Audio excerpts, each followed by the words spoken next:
اس کی کوئی اولاد نہیں، مگر پھر بھی اس کی کئی مورتیں بنا کر اور اس کے شریک خدا بنا کر ان کی پوجا ہوتی ہے، اور اب تک ہندو مذہب کے اندر چھوٹے بڑے تقریباً کئی ملین خدا بنائے جا چکے ہیں۔ ہندو اسکالرز کا یہ دعویٰ ہے کہ اسلام کی شروعات آج سے 1400 سال پہلے ہوئی، مگر ہندو مذہب اس سے بھی پہلے دنیا کا پرانا ترین مذہب ہے، اسی لیے اسلام کا ہندوستان کی سرزمین سے کوئی تعلق ہی نہیں ہے۔ لیکن یہ کم عقل اس بات کو نہیں جانتے کہ دنیا کا پہلا پیغمبر ہی ہندوستان کی سرزمین پر اتارا گیا تھا۔ جی ہاں، حضرت آدم علیہ السلام کو دنیا میں اس وقت ہندوستان کی سرزمین سری لنکا کی ایک پہاڑی پر اتارا گیا تھا، جہاں پر آج بھی ان کے قدم کا نشان موجود ہے۔ یعنی سرزمین پر پہلا ہی قدم ایک مسلمان اور پیغمبر نے رکھا، جس کا مطلب کہ اسلام کی ابتدا عرب سے نہیں بلکہ ہندوستان سے ہوئی، کیونکہ مسلمان لفظ کا مطلب ہے اپنی خواہشوں کو رب کے حوالے کر دینے والا، اس کا حکم ماننے والا انسان۔ حیرت انگیز طور پر لفظ آدم بھی سنسکرت زبان کا لفظ ہے، جو کہ ہندوستان کی سرزمین کی زبان ہے، نہ کہ عرب کی زبان، جس کا سنسکرت میں مطلب ہے کہ پہلا، شروعاتی یا اوریجنل۔ اسی لیے آدمی کا مطلب ہے آدم علیہ السلام کی اولاد، جنہیں قدیم سنسکرت کی کتابوں کے اندر سمبوا منو کہہ کر پکارا گیا ہے، اور اگر ہندو کسی طرح سے ان کے وجود سے انکار کرنے کی کوشش کریں تو ایسا بالکل ناممکن ہے، کیونکہ ان کی مقدس کتاب رگ وید اور بھوش پرانا میں آدم علیہ السلام کی تخلیق، فرشتوں کا انہیں سجدہ کرنا، آدم علیہ السلام سے حضرت حوا کی تخلیق، شیطان کا ان دونوں کو بہکا کر جنت سے نکالنا اور پھر زمین پر اتارنے کا ذکر واضح طور پر موجود ہے۔ بھوش پرانا چیپٹر 4 to 7 کے اندر یہ تمام واقعہ بیان ہیں، بالکل ایسے ہی جیسے قرآن پاک کی سورہ البقرہ میں اور انجیل مقدسہ میں بھی۔ متیسیہ پرانا کے اندر لکھا ہے کہ خدا نے آدم علیہ السلام کے جسم کو 2 حصوں میں تقسیم کیا، ایک کو سمبوا منو یعنی آدم اور دوسری کو فیمیل یعنی شترو پاکا بنایا، جنہیں مسلمان حضرت بی بی حوا کے نام سے جانتے ہیں، جس کا مطلب اگر ان تینوں دنیا کے سب سے بڑے مذاہب کے اندر ایک جیسی چیزیں موجود ہیں تو ان کا سورس بھی ایک ہی ہونا چاہیے، یعنی ایک خدا۔ سری لنکا کی سرزمین سے ہندوستان کی سرزمین کو جوڑنے کے لیے قدیم ترین قدرتی برج آج بھی ہزاروں سالوں سے پانی کے درمیان موجود ہے، جس کا بننا کوئی اتفاق نہیں ہے۔ اس کے بعد سب سے اہم سوال یہ ہے کہ اس ہندو سرزمین پر کس پیغمبر کو بھیجا گیا ہوگا؟ کیا اس بارے میں ہمیں تاریخ میں کوئی شواہد یا ثبوت ملتے ہیں؟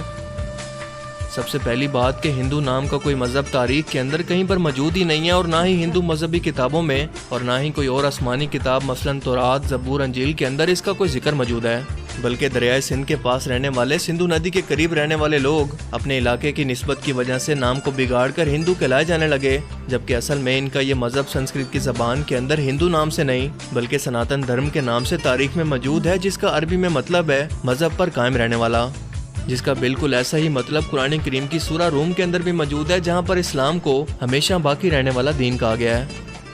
یعنی سناتن دھرم کا مطلب ہی مذہب اسلامی ہے۔ تاریخ کے حوالوں اور مضبوط دلائل سے یہ پتہ چلتا ہے کہ یہ وید کسی اور پیغمبر پر نہیں بلکہ آدم ثانی یعنی حضرت نوح علیہ السلام پر اتارے گئے، جس میں انہیں مہا نوح کہا گیا ہے۔ ویدوں میں پیغمبر اور عظیم شخصیات کے لیے منو کا لفظ استعمال کیا گیا ہے، لہٰذا نوح علیہ السلام کو بڑے سیلاب والا منو کہہ کر بیان کیا گیا، اور ان کی کشتی سے لے کر سیلاب تک کا تمام واقعہ تفصیل سے موجود ہے، جیسا کہ قرآن کریم کی سورہ ہود میں اور بک آف جینیسس چیپٹر 7 کے اندر بھی یہ بیان ہے۔ ویدوں میں لکھا ہے کہ جب بڑے سیلاب کے بعد دنیا پھر سے آباد ہوگی تو میں ان ویدوں کو نافذ کروں گا، اور بھوش پرانا چیپٹر 4 to 7 کے اندر نوح علیہ السلام کے طوفان کے بارے میں بیان کیا گیا، اور یہ بھی کہ اس منو کو خدا نے کشتی بنا کر اس کے اندر جانوروں کو سوار کرنے کا حکم دیا، جس کے بعد ایک عظیم طوفان آیا جس نے بھارت ورش یعنی ہندوستانی سرزمین پر زندگی کو ختم کر دیا۔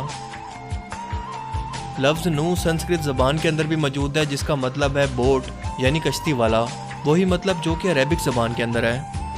اس دوران یہ ویداز فیوچر کے بارے میں بیان کر رہی ہیں کہ کیسے ایک بڑا طوفان آنے والا ہے اور کیسے ایک بار پھر سے انسانیت کی شروعات ہوگی، اور ویداز میں نوح علیہ السلام کو کل 74 جگہ پر نام کے ساتھ بیان کیا گیا ہے۔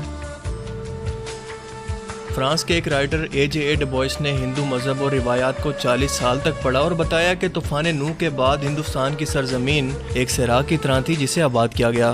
اور خود ویداس بھی بار بار نوح علیہ السلام کو ہی مخاطب کر کے ان کے واقعات بیان کر رہی ہیں، جس کا مطلب کہ ہندوستان کی سرزمین اور نوح علیہ السلام کے درمیان ایک تعلق موجود ہے، اور طوفان نوح کے بعد جن ویداس کو نافذ کرنے کا بیان کیا گیا تھا وہ حضرت نوح علیہ السلام کی ہی تعلیمات تھی، جو اس طوفان کے بعد اس ہندو سرزمین پر ان کے ایک بیٹے کی نسل سے آگے پھیلنا شروع ہوئیں، جس کے بعد اس قوم نے گمراہ ہو کر بت پرستی کرنی شروع کر دی، کیونکہ تاریخ کے حوالوں سے ہمیں پتہ چلتا ہے کہ نوح علیہ السلام کی قوم کے جیسے دیوی دیوتاؤں کی پوجا کرنے کا تصور دنیا میں کہیں اور موجود نہیں تھا۔